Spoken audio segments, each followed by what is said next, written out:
আমি যে মারাত্মক একটা ভুল করে ফেলেছি সেটা আমি কিন্তু কেকটা বানানোর শুরুতে একটুও বুঝতে পারি। ভুলটা কি সেটা তোমরা ভিডিওর শেষেই দেখতে পাবে। তবে তার আগে এই আইসিংটা যেটা করছিলাম এটা কিন্তু একটা এগলেস কেক ছিল, আর এটা ছিল ব্লুবেরি ফ্লেভারের।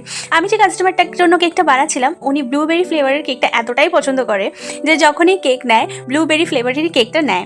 তো এই সময় কেকটা যখন অর্ডার দিচ্ছিল তখনও আমাকে বলেছে যে যেটা ভালো হয় সেরকম একটা ফ্লেভার করে দে। আমি তারপর বললাম তোমার কোনটা পছন্দ বলো, তুমি যেটা বলবে সেটাই আমি বানিয়ে দেবো। লাস্টে কি বললো জানো, বললো ব্লুবেরি করে দে। তাহলে ফ্লেভারটা চার চার পছন্দের ব্যাপার, কারো পছন্দ ব্লুবেরি, কারো পছন্দ ম্যাঙ্গো, কারো পছন্দ চকলেট, আবার কারো পছন্দ রেড ভেলভেট, যেমন আমার। তোমাদের কোন ফ্লেভারটা পছন্দ আমাকে কিন্তু কমেন্ট করো, আর তোমাদের কমেন্টগুলো কিন্তু আমি অবশ্যই রিপ্লাই করব। এবার আমি তোমাদেরকে বলি যে ভুলটা কোথায় হয়েছে। এই যে কেকটা বানাচ্ছিলাম এটা দুটো সেপারেট কেক ছিল। আমি 2 পাউন্ড কেকের মানে 1 পাউন্ড 1 পাউন্ড করে টোটাল 2 পাউন্ড কেক বানিয়েছি।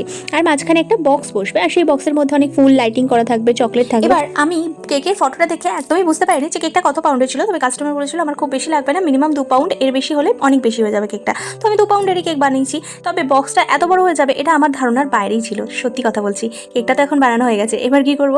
আমার তো মাথায় হাত। প্রায় 10 মিনিট আমি কেকটা ফ্রিজে ঢোকানোর পর, মানে এই আইসিংটা করে কেকটা ফ্রিজে ঢোকানোর পর 10 মিনিট মাথায় হাত দিয়ে বসে পড়েছিলাম। সেইবার আমি কি করব? আচ্ছা তোমরাই বলো না, আমি কি এর সমাধানটা পাবো? আমি পরের ভিডিওটা কিন্তু বাকিটা তোমাদের সাথে শেয়ার করবো। ততক্ষণ তোমরা আমাকে কমেন্টে জানিও এর কোনো সমাধান আছে কিনা। টাটা।